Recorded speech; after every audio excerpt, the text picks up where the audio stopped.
Hi everyone, my name is the Orange Rhino, also known as Sheila McCraith, author of Yell Less, Love More, How the Orange Rhino Mom Stopped Yelling at Her Kids and How You Can Too. I was so excited to be invited by 401 Mamas to join you this Sunday and then so disappointed that I'm not there. So I thought what a perfect opportunity to do a video blog for you all instead. Before I start, a bit about myself. About 3 years ago, I promised my 4 boys, then ages 5 and under, that I would go 365 days straight without yelling at them. It turns out I did. I actually went 520 days, and then my book talks about how I did that, what are my tips, alternatives, the steps I took, etc. But since your wonderful event is hosted by the 401 Mamas, I thought what a great chance to give you the 411 on learning to yell less and love more. First things first, you have to get support. I know it is really hard to admit that you yell, and that is at the base of getting support.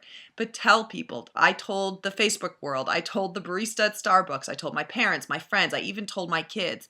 And what that did is create accountability. So basically, anywhere I went, chances were someone's going to say to me, hey, how's that yelling going? Are you still not yelling? And that kept me completely accountable. It kept me on task and helped me move forward. Bonus, it helped me not quit. When I really wanted to lose it, I'd call someone or text someone and they would help me keep going. The second most important thing of the 411 to yell less and love more is track your triggers. If you go to my website, theorangerhino.com/resources, you'll see a trigger tracking sheet, both a sample and a blank sheet. What I did in the beginning, I wrote every time I yelled down, and then I wrote how I was feeling, were there physical symptoms, what was going on. And what I very quickly learned is that there's actually a pattern to my yelling. I was yelling at 8 o'clock when it was time to clean up the kitchen and get out the door. I was definitely yelling at bath time. I was yelling once a month, figure that one out. And I was yelling when I was tired. And the beauty of tracking your triggers is that you can then do number 3 of the 411 to yell less and love more, and that's create a plan. Once I knew that the morning time was a problem for me, I created a plan. Okay, put XYZ out the night before. Let yourself leave out part of the dishes and do them afterwards. Put up signs to help the kids. Ask the kids to be more responsible. Take a deep breath, slow down, because going fast just makes everything go slower. So again, tracking your triggers allows you to create a problem to manage them. Some triggers you can't change. Cannot change the person you live with. You can't change other people's personalities.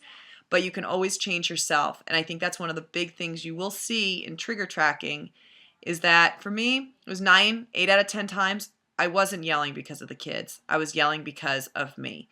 The real trigger was not the spilled milk. It was not the Legos. It was not the not listening. The trigger was I had a fight with my husband. I was worried about money. I gained weight. I was exhausted. There's a lot of personal triggers you're going to discover. And it's going to be hard to look in the mirror and see those, but trust me, if you do that, you will really be in a better place to yell less and love more. Which brings me to the 4th point of the 411 to yell less and love more, practice. I did not just wake up and stop yelling. It took me several turns to figure out how to do it and how to recognize I was going to blow and stop myself before I did.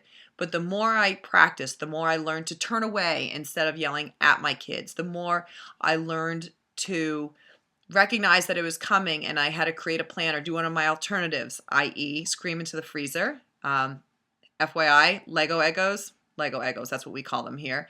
They don't have feelings, but kids do. Sometimes I yelled into the toilet just for kicks. Sometimes I scheduled a scream. All of those things, the more I practiced them, the more I did them, the more natural they became. And pretty soon not yelling was so much more part of my daily life that I didn't have to think twice. Are there hard days? Yes. Kids are not perfect. I'm not perfect. But again, in doing all the practice, especially tracking the triggers, I knew how to restart and get myself back on a yelling less and loving more path. So there you have it. That's the 411 to yell less and love more. And now, just so you know, in your bag this Sunday, you have a sheet that will help you track your triggers as well as a pen and some other things. But most importantly, information for how to get a gift certificate to Bliss Spa. One of the biggest ways to yell less and love more, you got to take care of yourself. And what is there a better way than going to the spa? So look in your swag bag, look at my bag, and figure out the information. And please take care of yourself that you too can yell less and love more. Thanks so much for listening. Have a good day.